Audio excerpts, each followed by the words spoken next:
Good morning, everyone. Hopefully you can hear me. Coming to you live from the car today. Give us a shout out in the chat if you can see. If you can hear me and see me, let me know. Just making sure all stuff is working. Audio's on. Yeah, it's all good. Good to see a few people jumping on. Morning, Stephen. Good morning, mate. How are you? Good to see you. Alison, that's great. Great to see you. Heading down to Byron Bay today from the Gold Coast. And got my chauffeur, my driver, doing the driving so I can do the Wealth Coffee Chat this morning with you guys. And might be a little quick one today so I don't get car sick or whatever as I'm driving along. But hopefully you're all awesome and well wherever you are. Hopefully things are setting up nicely for Christmas time. We're heading on the home stretch to December. Little quick intros. If anyone's new, Jason Witten's my name. It says down there in the bottom of the screen. Welcome along to a Wealth Coffee Chat. Haven't got all my fancy stuff today, but trying to do the best I can on the move. Yeah.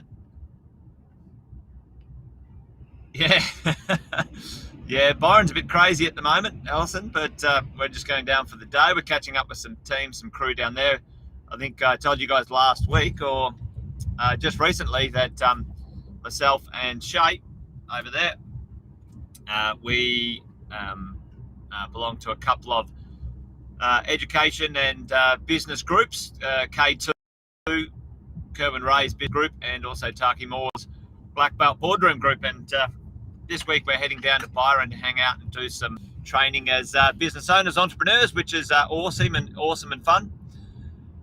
Yeah, so listen, I wanted to touch base this morning about, just quickly, we're going to see this stuff coming, now, okay, Sydney house prices are poised to drop by 12%, Melbourne by 10% by 2023. Like I said in the comment, we've been here, done that before. Like, we've got the T-shirt on this one, team. We've got the T-shirt on this one, gang. Certainly, I believe there will be some corrections, adjustments in pricing, or what you might see in some of the statistics, because the ludicrousness of the prices that people have paid, right?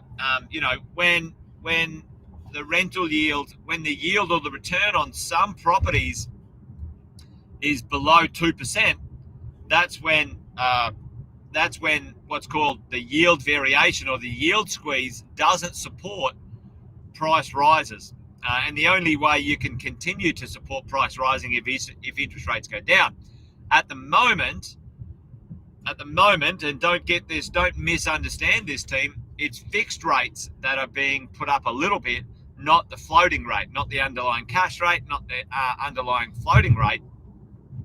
So fixed rates going up a little bit, and this is where these sorts of comments are coming from. Banks are going, oh, well, if interest rates go up a little bit, then people can't afford as much and they won't pay as much, blah, blah, blah, blah, blah, blah. Listen, I think people have paid too much in places like Sydney and Melbourne for luxurious purchases. Listen, you. Enough from the peanut gallery over there, all right?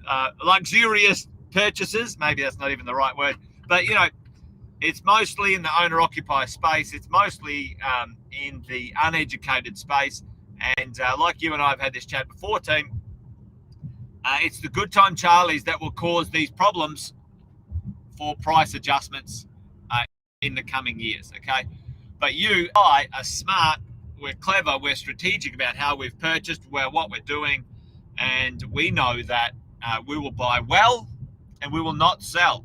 When prices adjust, and they will, then our attitude is this is a 15 to 20 year journey. Don't worry about it. That will be nothing in 15 or 20 years time. So thought I'd just quickly touch base on that one. Stephen was saying here, he said, crazy news around price predictions. One moment they're predicting, prices are going up. One moment, predicting prices are going down. That's the problem with predictions. nobody knows what they're talking about. They're just plucking it out of their behind. And for all of us, we don't get involved in any of that rhetoric. We don't get influenced by any of that information, because it's not information. It's just opinion. And opinions, are a dime a dozen. And unfortunately, these days, anyone can have one. Well, it depends on which way you slice it, I suppose. Fortunately or unfortunately, any Karen on Facebook can have one, and they don't need to have any experience, any any credentials, any study, no critique, nothing. They can just go and sperook an opinion. Yeah, unless they're our Karen Maloney, by the way, is a very experienced property investor. Karen from PRE is different. But there you go. Anyway, folks, quick touch base. You're going to see this type of information. You're going to see this type of headline come out. It is to be ignored. You are a long-term property investor buying well. We are not here to buy and sell, and this thing's a marathon, not a sprint. The upshot of this is this will take the heat out of, slowly but steadily take the heat out of us as property investors, putting our foot on the right property deal in the right spot. So I'm happy the heat comes out of the market. I prefer a steady market rather than a booming market, because things can be a bit of an issue. Another thing that we all should be doing right now is locking in our equity. If you haven't locked in your equity from the recent capital gains, it's going to be time to do that over this next 6 to 12 months as we roll along. But anyway, there you go, team. Little short, sharp one today, and probably a few short ones over the next week or so for the Wealth Coffee Chats. But I'll make sure I touch base each morning, as we always do, around about 8:05 for a quick Wealth Coffee Chat. So that's it from me. You guys be safe. Take care. Bye from the driver. And chat to you guys tomorrow. And if you didn't get to mentoring last night, go watch the replay. It was a cracker. Thanks, team. You guys are awesome. Take care. Bye for now.